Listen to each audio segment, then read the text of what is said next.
Makam Belanda Peneleh dikenal sebagai pekuburan kuno dengan nisan-nisannya yang artistik dan unik. Selain riwayat berdirinya makam, kisah-kisah horornya jadi rasan-rasan plus membuat masyarakat penasaran. Pekan lalu, komunitas Prana Indigo Nusantara datang ke kompleks makam tersebut untuk wisata heritage sambil mengetes kemampuan mereka berbincang dengan para arwah. Karena itu, ketika memasuki pintu gerbang makam Belanda Peneleh, tanpa dikomando, mereka langsung menyebar ke area makam seluas 4,5 hektare tersebut. Ada yang memotret keunikan nisan.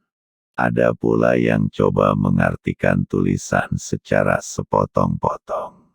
Di sini, makam Belanda Peneleh, Red, saya merasa nyaman. Sambutannya hangat.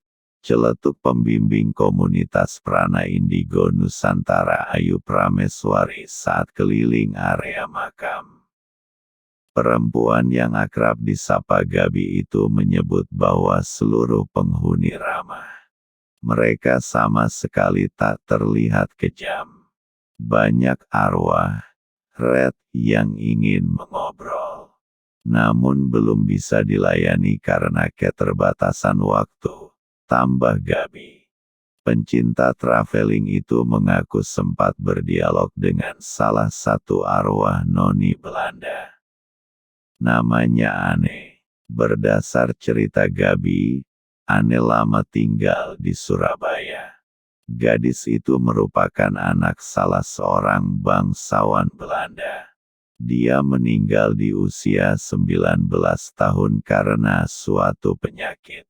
Ane bisa dibilang meninggal secara wajar. Dia tampak bahagia dan tidak bersedih atas kematiannya. Menurut Gabi, bangunan-bangunan di makam Belanda Peneleh sangat menarik dipelajari.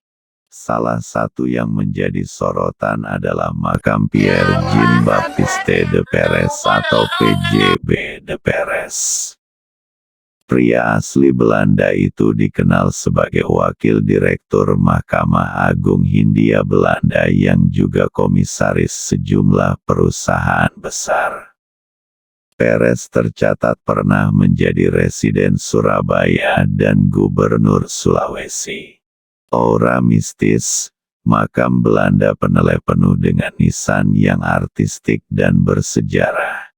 Hanya keadaannya kurang terawat. Yang menarik, Perez meninggal saat berada di dalam kapal.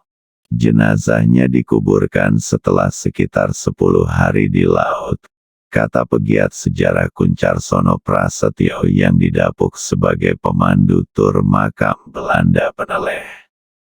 Selain Perez, ada tokoh-tokoh lain yang ikut dikuburkan di makam yang dibangun pada 1814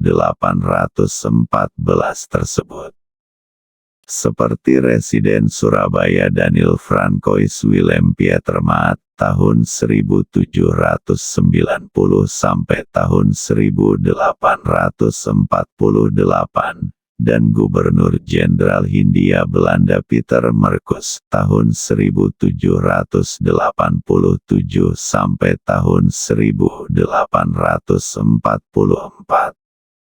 Menurut Kuncar, pekuburan tersebut juga jadi tempat penimbunan jasad warga Jerman, Inggris, Jepang, dan lainnya.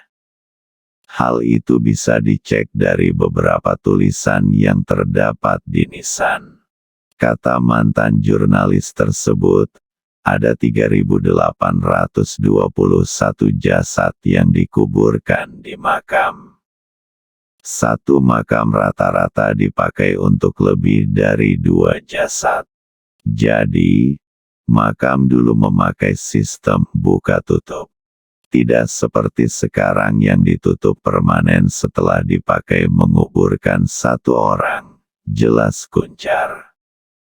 Koordinator komunitas Sobo Punden Tripriyo Wijoyo menambahkan, makam Belanda Peneleh juga punya cerita mistis yang menyebar dari mulut ke mulut. Beberapa warga mengaku pernah menjumpai penunggu makam Peneleh. Dulu, kata warga, sering ada noni Belanda yang wirawiri di sekitar makam. Yang tahu masyarakat di sekitar makam, kata Wijoyo, ada cerita keangkeran lain yang berkembang di masyarakat. Cerita itu berkaitan dengan kisah horor di Rumah Balung. Jadi, Rumah Balung adalah sebutan untuk bangunan lawas yang lokasinya di pojok makam Belanda Peneleh. Konon, katanya rumah itu jadi tempat pembakaran abu jenazah. Dulu, banyak warga melihat pemandangan tak lazim saat malam di Rumah Balung. Ada serdadu Belanda yang berjalan tanpa kepala. Cerita itu sempat heboh dan membuat sebagian masyarakat takut.